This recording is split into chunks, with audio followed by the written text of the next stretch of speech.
Hi, my name's Marion Rose and welcome to another one in my Aware Parenting series of videos. And today I want to talk about loving limits. Now, loving limits are something that I've really gained from Aware Parenting, and you can visit awareparenting.com, and I'm going to be talking about things that Aletha Salter, who's the founder of Aware Parenting, talks about in her book, which is one of her many books, Tears and Tantrums. That's my daughter and her dad on there from about 10 or more years ago. So the reason I love this topic is because in older parenting paradigms, if you thought about limits, I'm imagining you thought there was probably either one of two choices. When we look back to the past, there was either harsh limits. So limits were about being punitive. If a child was doing something we didn't want them to do, there was kind of punishment or disconnection. There would be some kind of sense of harshness or anger. Limits, that's how they were in older forms of parenting. Or there was the other choice, which was don't set limits, just kind of don't have any at all. So what we were left with then was the choice between either kind of authoritarian parenting, which is what harsh limits are, or permissive parenting, which is not having any limits at all. And what I love about Aware Parenting is that it's a form of democratic parenting, which is really about, democracy is really about listening to the needs of children and listening to the needs of parents. So it isn't about either the child or the parent getting their needs met. It's finding out ways to understand both parents and children so that we can both get our needs met. So if we talk about loving limits, we need to rewind a little bit, because we really need to look at when might we want to use loving limits. And there are two main ways and two main places we might want to use them. And the first one is when children do things that Aletha Salter calls broken cookie moments. So those might be, you've come in and your child's hungry and they want a cookie, or it might be a raw, healthy cookie, I don't know, whatever version it is for you, and there's only one broken one left in the box. And your child starts having a big reaction, I don't want a broken cookie, and they maybe start crying and have a tantrum, or they're just having a big rage and cry about this broken cookie. So we're going to be talking about that as one of the ways where we can put in loving limits. And the other one is when our children are doing things that they know we don't want them to do. So we may have said, please be gentle with your sister, or please, I don't want you to jump on the couch, or whatever it is. And they know that we really don't want them to do those things, and they're doing those things. So those are two places where you can use loving limits really beautifully. But again, I'm going to rewind back again, because we really need to understand why children are doing those things so that we can put loving limits in most effectively with consciousness and understanding. So that broken cookie moment, that big reaction to that small thing, I'm sure you've seen that with your children. They have a really big reaction. It's just a small thing that's happened. It's just their usual, their favourite outfit is in the washing machine, or we don't have the exact type of food that they want, or something quite small happens and they have a really big reaction. And if you know my work by now, you know that I always like to really look at ourselves and how similar we are to children, and that really helps us understand children. So what I invite you to do is, has that ever happened to you? Has there been a time where some really quite small thing has happened and you have had a really big reaction? It's not usually about the small thing, is it? It's usually about all the other things that have happened. So it's exactly the same for children. It may be they've had a challenging few days, or you've been a bit stressed, or some other child took something from them at preschool or daycare, or maybe their sister or their brother took something from them, or lots of little things that happen to children that are just kind of, they feel uncomfortable and upset, and those things accumulate until they get to this point, which is just like us at the end of the day, maybe when our partner says one little thing and we have this big rah. It's because that accumulation's got to such a point, that we're trying to release all those feelings, and that's exactly what children are doing. So when they're doing that, that's actually a healthy thing.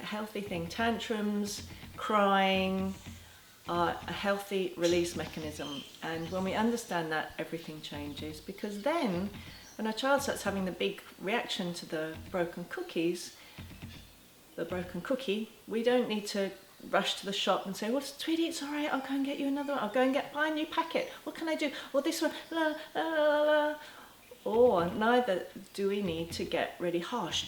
Why are you having, thinking that the crying or the tantrum is some kind of misbehavior, again, old paradigm. If we see that actually all they're doing is this beautiful natural healing mechanism, because they've got to this point here and they found a great pretext, which is that broken cookie, to let those feelings out. So instead of trying to fix and trying to make everything okay and it's hard, or getting harsh and punitive, we can that can be a place where we can set a loving limit. So it might be, I'm going to rewind again. It might be, what I'm going to say is loving limits for me have two elements. That's what makes them a loving limit. There's the loving part, which is empathy, compassion, connection, eye contact, warm tone, and the limit, which is really saying no to whatever that thing is. And it's that combination which allows the healing to come. So in that moment it might be just, sweetie, so the limit might be, or it might be the empathy first. The empathy might be, you're really upset, you really want a cookie that isn't broken. And then the limit is, and there's just one cookie left and it's broken and we don't have any more. And it might be the empathy again, you're really upset, you really want a cookie that isn't broken. And this cookie's broken. So it's really being so present with them and present with the feelings, and we don't need to explain to them, what's really going on. Is it about, we're holding that knowledge, we're holding that, well, actually if I think back to the day, we had a really busy day, or this happened or that happened, we can hold that in our consciousness while we actually just listen to their big feelings and just listen. I'm right here, I see you're upset, I'm listening, I love you. While they're, yeah, I know you really wanted you wanted a different cookie, or you wanted the t-shirt that's in the washing machine, or whatever it is. It's just being empathic to that, but just staying with what is, rather than trying to fix it. Of course, if it is something that we can really fix, and it's not like a really big reaction to a small thing, it's an important thing. Of course we want to do everything we can to meet their needs, but there's a particular quality when it's that broken cookie. For example, you may have seen all day they're a bit kind of whiny or agitated, and there may have been other things that they've had reactions to, and we've kind of fixed those or met those needs, and there's still those, it's like the feelings get bigger and bigger and bigger. And actually what happens is, if we keep trying to fix those things, then is we end up with children who are kind of agitated and whiny and just and again, from an old parenting paradigm, someone might say, well, they're spoilt, we're trying to do too much for them. But really the basic thing is they're just trying to find a reason, something to put their feelings on so they can have a big cry. And if we prevent that happening, they're going to end up being more and more kind of disgruntled and just because they're not getting that opportunity. So that's the broken cookie and how you can put loving limits in there. And then the other example, which is when they are doing something that they know we don't want them to do. So again, we have those old two choices. So the old two choices might have been being harsh, or punitive, about stopping them because they know that they shouldn't do that thing. Or the other option, which might have been just to kind of let it pass and end up feeling kind of resentful. So again, we've got the authoritarian or the permissive options. But again, we have the middle option, we have the loving limits. See how the old version was either limits or love, and this is the democratic version is love and limits. So it might just be if they are about to run across the road, for example, we can just stop them. I'm not going to let you run, sweetheart, I'm going to hold your hand. Again, you can pair the love and the limit. So if they're about to hit their sister, you can put your hand on their hand and actually stop them. That's the limit part. And say the words, I'm not going to let you hit your sister. And then give the empathy.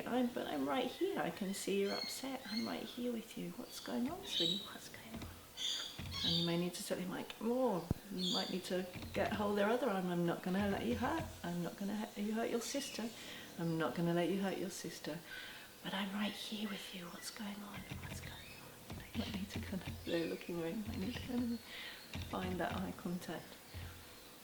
So do you see how then, in any moment that gets tricky, where you've done everything you can to meet their needs and they're still doing that thing, either doing that thing that they really know that you don't want them to do, or having a really big reaction to a small thing, that we always have the option of loving limits.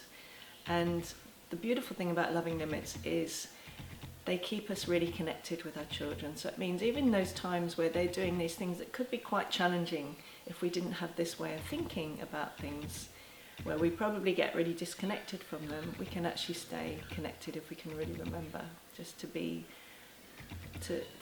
loving, to set the limit, and then to listen, to stay, to listen and listen. I'm here with you while the crying or the tantrum or the upset feelings come, because again, if we look underneath those behaviours, why they're doing things that we don't want them to do, is again usually because the feelings are up to here.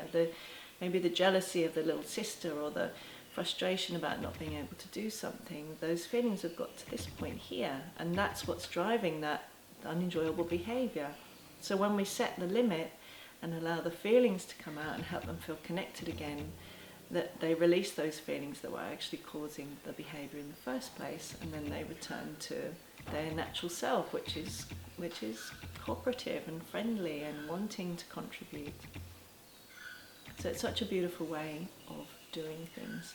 Now in those moments, not when they're needing to cry, but when they're about to hit their brother or sister or do something like that, we do have other options. So if you want to find out more about those, I recommend looking at my attachment play video, which you can see on my channel, which talks about other ways of helping children release upset feelings. So laughter is a way of releasing things like frustration and powerlessness, and crying and tantrums release kind of sadness and feelings like that.